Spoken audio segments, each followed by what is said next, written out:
Welcome. r/Prorevenge. My ex-advisor plagiarized my work, so I exposed her, and that cost her job. Just found out about this subreddit, and had to share this story. The initial reason for the revenge happened in 2013, but the revenge only happened in 2017. I'll keep everything vague as not to be recognized. For context, back in 2013 I was a graduate student pursuing my master's degree. That was my last year in the program. We had 24 months to finish all the work in the dissertation. My advisor was a professor who was very well known and experienced on my field of work. Let's call her Janet, fake name. Annette and I had worked together with research since my college days as I became part of an undergraduate research with her. At that point we had been working for about 4 years, and as any advisor-student relationship we more had our disagreements quite often. Janet was used to doing her experiments a certain archaic way. I knew there were better uses of our grants money and always tried to push toward a more advanced method, especially correlating data collection and statistics. However, our relationship was always good.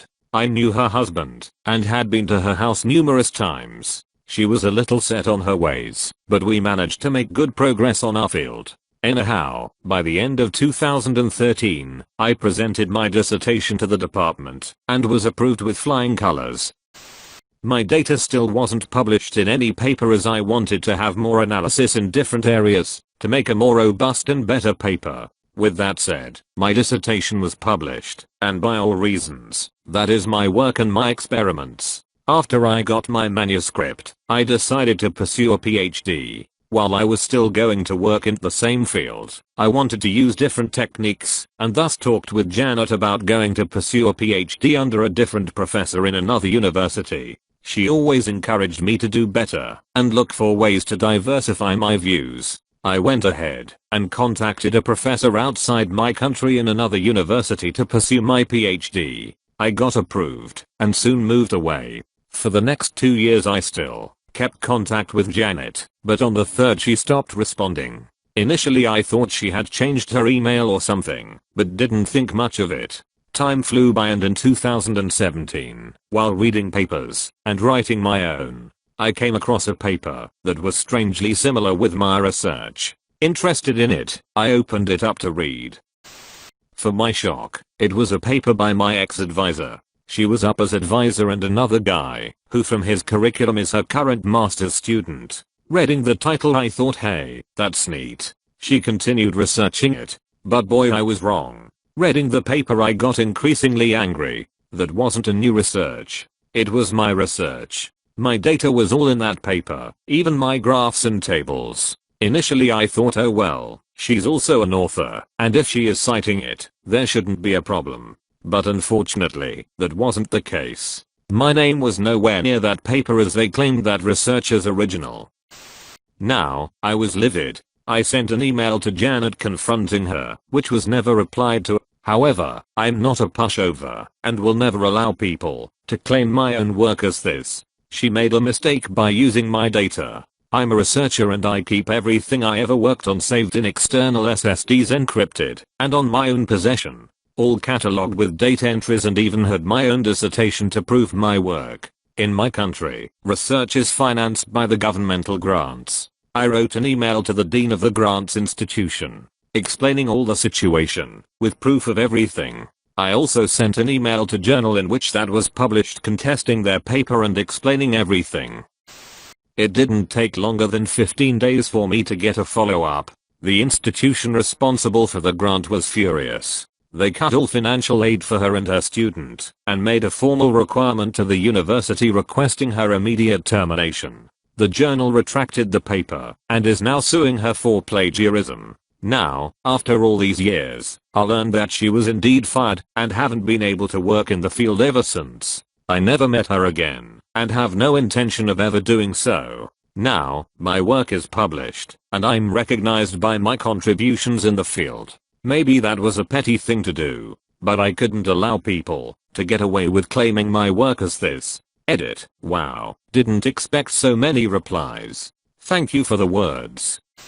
A few things. The only reason I said it was petty is because since she is also an author, She has the right to publish it. But she needed to include me on the paper, which she didn't do. Also, there are laws in place on my country that allow the journal to sue her. This is not her international journal, that's why that happened. I work with medical research for those that asked. But I can't share the paper as that would easily identify me. Another thing, people have been questioning my terms. On my country, a master's candidate needs to present a dissertation and a PhD candidate needs to present a thesis. Sorry if I wasn't clear enough.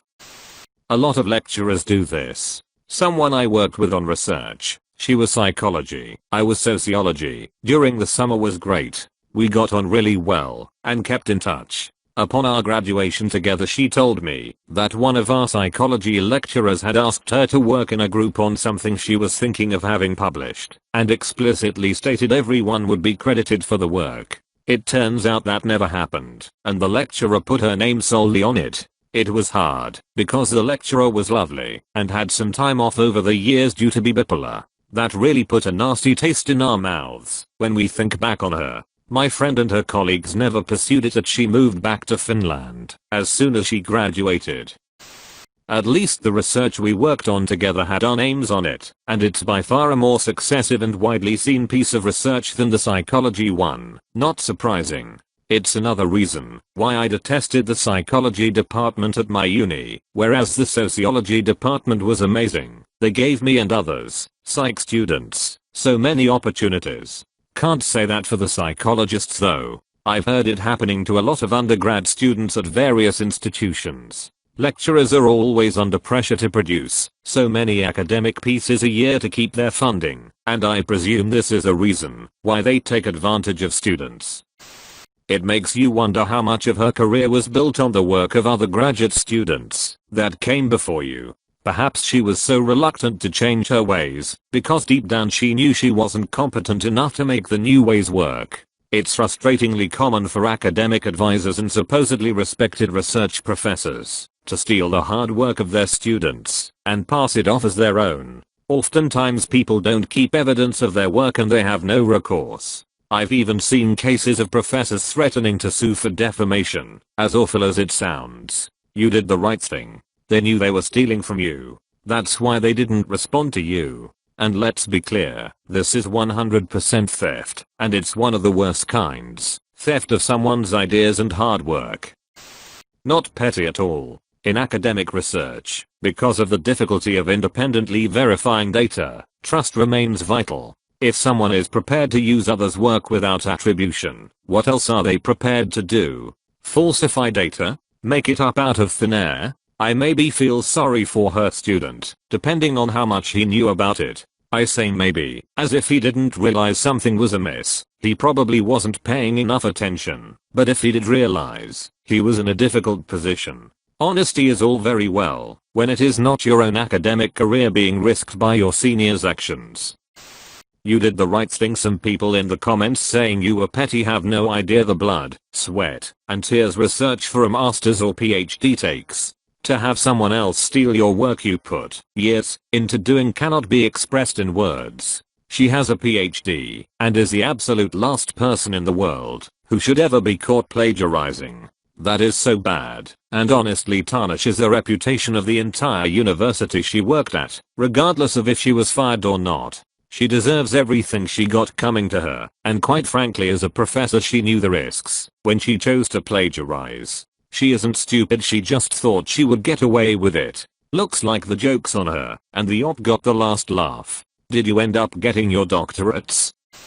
This happened to me too. I opened a dispute with the journal and eventually they had to include me as an author. This happens a lot, as well as the reverse where people get on papers when they really don't meet the authorship requirements. Both cases are really damaging, and sadly few people stand up for themselves. I did because I didn't care about burning bridges, and I'm still really happy I stood up for myself. I recommend anyone who thinks they really contributed in a meaningful way to contact the authors asking why they aren't on the paper, and if they don't see the error in their action, contact the journal. If you have a good record of your work and you can show they used your work, ideas are a bit harder to prove ownership of. They may contact the authors themselves asking what the deal is. Know that, just because you didn't help write the paper or review it, you can still be an author. If the authors didn't ask you to be involved in writing or reviewing, that's not your fault. Thank you for watching. If you enjoyed the video, hit like. If you would like to see more, feel free to subscribe.